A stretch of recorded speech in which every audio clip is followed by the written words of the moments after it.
गर्मी अपने चरम पर थी। सूरज आसमान में आग उगल रहा था, पेड़ पौधे सूख चुके थे और जंगल के तालाब पोखर पानी के बिना वीरान हो गए थे।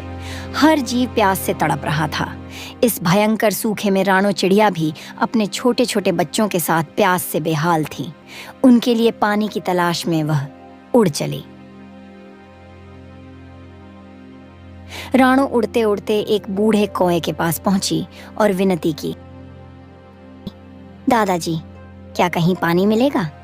मेरे बच्चे भूख प्यास से तड़प रहे हैं। कौए ने भारी स्वर में कहा, नन्ही चिड़िया, यहाँ से कोसों दूर तक तुम्हें पानी का नामो निशान नहीं मिलेगा। सारे जंगल के प्राणी दम तोड़ रहे हैं। अब कुछ नहीं हो सकता। जंगल का अस्तित्व खत्म होने वाला है। राणो ने आंसू भरी आंखों से कहा, ऐसा मत कहो दादाजी, मैं अपने बच्चों की प्यास बुझाने के लिए कुछ भी कर सकती हूँ। कौवा उसकी ममता और हिम्मत देखकर प्रभावित हुआ और बोला, प्यारी चिड़िया, तुम्हारे हौसले को देखकर मुझे बेहद खुशी हुई। अब मुझे लगता है कि तुम ही इस जंगल को बचा सकती हो। राणो उत्सुकता से बोली, कैसे दादाजी, मुझे बताइए। कौवा गंभीर स्वर में बोला, बेटा, एक ही रास्ता है जिससे इस जंगल की प्यास बुझ सकती है, लेकिन वह रास्ता बेहद कठिन है। कैसा भी रास्ता हो, मैं मरते दम तक हार नहीं मानूंगी। कौवा मुस्कुराया, जंगल की यह समस्या केवल मेघराज ही हल कर सकते हैं। राणो ने पूछा, ये मेघराज कौन है? कौवा समझाने लगा, उत्तर दिशा में ऊंचे पहाड़ों पर मेघराज रहते हैं। वे बादलों के राजा हैं, लेकिन वहां पहुंचना आसान नहीं है। वहां तक सिर्फ बाज ही उड़ सकते हैं, और अगर तुम किसी तरह वहां पहुंच भी गई तो उन्हें बारिश के लिए मनाना और भी कठिन होगा।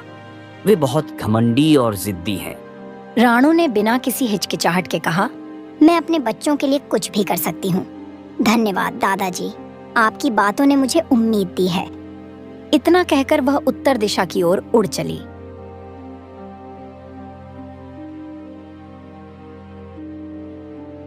लंबी उड़ान के बाद राणो एक ऊंचे पहाड़ के पास पहुंची। उसके पंख थक चुके थे, शरीर में शक्ति नहीं बची थी। जैसे ही उसने पहाड़ पर चढ़ने की कोशिश की, उसकी हिम्मत जवाब दे गई और वह बेहोश होकर गिर पड़ी। कुछ समय बाद जब उसकी आंखें खुलीं, तो उसने देखा कि एक विशाल बाज उसके पास खड़ा था। बाज ने पूछा, नन्ही चिड़िया, तुम इतनी ऊंचाई पर क्या कर रही हो? क्या तुम्हें नहीं पता कि यह रास्ता तुम्हारे लिए नामुमकिन है? राणो ने कमजोर आवाज में कहा, मेरी समस्या इस पहाड़ से भी बड़ी है। मैं मेघराज से मिलने जा रही हूँ। बाज ने पूछा, कैसी समस्या? राणो ने बाज को जंगल की सूखे की स्थिति बताई। बाज उसकी हिम्मत देखकर प्रभावित हुआ और बोला, तुम्हारी समस्या बहुत बड़ी है, लेकिन तुम्हारा हौसला उससे भी बड़ा है। मैं तुम्हारी मदद करना चाहता हूँ।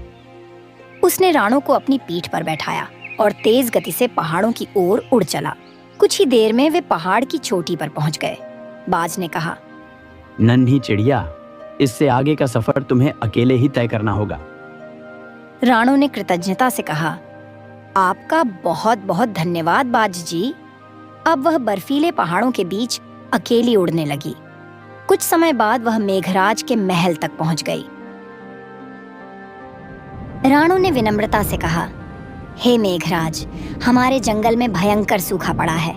हर जीव भूख प्यास से मर रहा है। कृपया हम पर दया करें और हमारे जंगल में बारिश कर दें। मेघराज जोर से हंसे। वाह रे छोटी चिड़िया, तुम्हारी हिम्मत की दाद देनी पड़ेगी। एक तो बिना बुलाए मेरे पास आ गई और फिर मुझसे आदेश दे रही हो कि मैं तुम्हारे जंगल में बारिश करूं। उन्होंने गुस्से से कहा, बारिश कहां और कब करनी है, ये मेरा निर्णय होगा। अगर मैं तुम्हारी बात मान लूं तो धरती के जीव जंतु मुझसे डरना बंद कर देंगे। राणो ने समझाया, धरती पर आपका डर बनाए रखने के लिए वहाँ जीवों का जीवित रहना भी जरूरी है। अगर वहाँ कोई नहीं बचेगा तो आपके भय का कोई महत्व नहीं होगा। लेकिन मेघराज नाराज हो गए और गरज कर बोले, अपनी मीठी मीठी बातें बंद करो और यहाँ से चली जाओ, वरना मेरे क्रोध को झेलना तुम्हारे लिए मुश्किल होगा। राणो ने डटकर कहा, जब तक आप मेरे साथ नहीं चलेंगे मैं यहाँ से नहीं जाऊंगी। भूख प्यास से धरती पर मरने से अच्छा है कि आप मुझे यहीं मार दें। मेघराज को उसकी हिम्मत देखकर आश्चर्य हुआ। वे पहली बार किसी में ऐसा साहस देख रहे थे। उन्होंने गर्व से कहा, धरती पर कई बार सूखा पड़ा, लेकिन इतनी हिम्मत से इस पहाड़ पर कोई नहीं आया। तुम्हारी हिम्मत और ममता को देखकर मैं तुम्हें एक उपहार देना चाहता हूँ। मांगो, तुम्हें क्या चाहिए? राणो ने कहा, मुझे सिर्फ बारिश चाहिए। मेरे बच्चे भूख प्यास से तड़प रहे हैं। मेघराज मुस्कुराए। मैं भूल गया था कि तुम्हारे हौसले के पीछे एक माँ की ममता छिपी है। चलो, मैं तुम्हारे साथ चलने को तैयार हूँ। जैसे ही मेघराज ने अपनी शक्ति का प्रयोग किया, काले बादल जंगल में घिर आए। देखते ही देखते मूसलधार बारिश शुरू हो गई।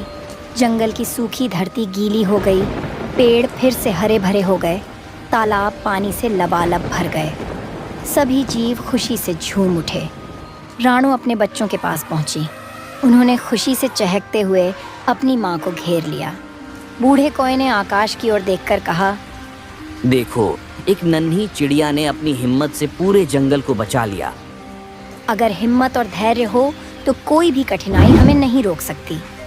सच्चा साहस वही है जो न सिर्फ अपने लिए बल्कि दूसरों के लिए भी लड़ा जाए।